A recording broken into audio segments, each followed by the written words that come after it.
Et c'est l'heure du broker du jour et on va retrouver nos deux experts à distance, Antoine Fraisse-Soulier et David Derry. Bonjour. Bonjour. Vous êtes tous les deux analystes marché chez eToro et on va commencer par les market movers en Europe avec vous, Antoine. Évoquons d'abord le CAC 40, l'indice parisien et les marchés occidentaux globalement qui se sont offerts une bouffée d'air frais grâce à une stabilisation des taux souverains qui a soulagé la pression baissière. La réduction des pressions inflationnistes y a également contribué. Oui, en effet. Alors, c'est vrai que les marchés, en général, ont bien rebondi la semaine dernière, puisque le marché français, le CAC 40, a repris 3,5%. Donc, c'est vrai que l'expression anglo-saxonne bad news is good news pourrait très bien résumer l'évolution des marchés boursiers la semaine dernière, puisque, en effet, pour la première fois, Jérôme Powell, un président de la Fed, a évoqué le terme de récession. Et c'est vrai que cette déclaration a jeté un froid sur les marchés, donc ça fait sensiblement reculer les prix des matières premières et puis également les taux souverains qui ont baissé. Donc ça, c'était plutôt une bonne nouvelle pour les marchés, hein.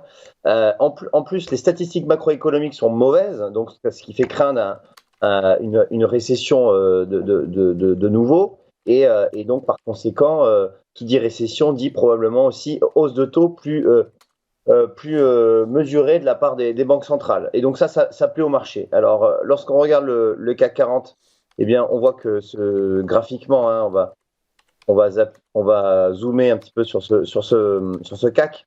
On voit que, eh bien, effectivement, on a eu un double appui, hein, sur 5800 points, à peu près 5830 points. Et derrière, on a eu une très très belle hausse vendredi dernier, hein, plus de 3% sur le CAC. Et on voit ce matin que le CAC reprend le chemin de la hausse avec une hausse de plus de 1,3%. Donc, c'est intéressant de voir ce rebond. Où est-ce qu'il pourrait aller, ce rebond? Eh bien, on a identifié une zone de résistance aux alentours des 6200, 6230 points. Alors Antoine, on va commencer par évoquer une première valeur, celle d'Accor, le groupe hôtelier qui est à l'équilibre depuis le début de l'année et qui devrait profiter du retour du tourisme au second semestre. Oui, en effet, Accor, c'est une valeur assez intéressante puisque donc Accor appartient au secteur de l'hôtellerie, bien sûr. C'est un secteur qui est boudé par les investisseurs, hein, parce que quand on regarde les gros du secteur comme Hilton ou Marriott, ils sont en baisse de plus de 20% depuis le début de l'année. Alors qu'Accor, elle, est en repli, entre guillemets, que de 2% depuis le début de l'année, donc elle surperforme au sein de son secteur. Ensuite, à l'heure post-Covid, les touristes recommencent à voyager à peu près normalement, sauf en Chine. Le marché des affaires des hôteliers devrait donc s'accélérer au second semestre. Cet afflux de touristes, hein, c'est déjà présenté au mois de mai, hein, bien sûr. Au mois de mai, selon les données préliminaires fournies par le cabinet MKG Consulting, le revenu par chambre disponible, hein, c'est un revenu qui est c'est un indicateur très utilisé par les hôteliers. Donc ce revenu par chambre a grimpé de 243% au mois de mai.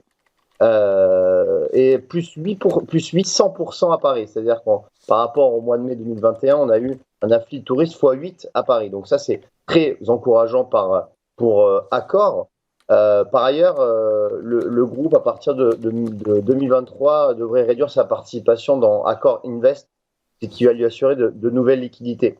Par conséquent, on voit graphiquement qu'Accor, c'est un titre qui évolue latéralement, et c'est plutôt positif dans des marchés baissiers. Comme je le disais, le titre est en repli que de 2% depuis le début de l'année. Donc maintenant, on pourrait toujours naviguer, hein, donc les bornes sont très bien définies entre 26 euros et 32,50 euros.